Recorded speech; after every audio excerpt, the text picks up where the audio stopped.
রাগ মানুষকে যে কিভাবে শেষ করতে পারে, আমি আমার মতন একটা জলজ্যান্ত উদাহরণ কখনো হতেই পারে না। আমি নিজে, আমি যে আমার মধ্যে যে রাগ ছিল, অহংকার ছিল আমি বলবো না। আমি কখনো কোনো কিছুতে অহংকার বা কারোর প্রতি হিংসা এগুলো আমি করিনি। তবে হ্যাঁ, আমার মধ্যে প্রচুর রাগ ছিল।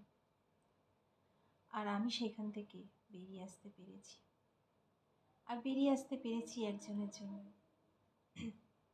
আমি যদি আজ তার সান্নিধ্যে না আসতাম, আমি সত্যি এই এখন যে নতুন জীবন পেয়েছি, আমি সেটা পেতাম না। আজ আমি সত্যিই ভীষণ খুশি, ভীষণ ভীষণ লাকি যে আমি তাকে পেয়েছি আমার জীবনে। তাই আমি নিজেকে বদলাতে পেরেছি। তাই বলবো, যারা রাগ করো এবং রাগের জন্য নিজেকে শেষ করছো, নিজের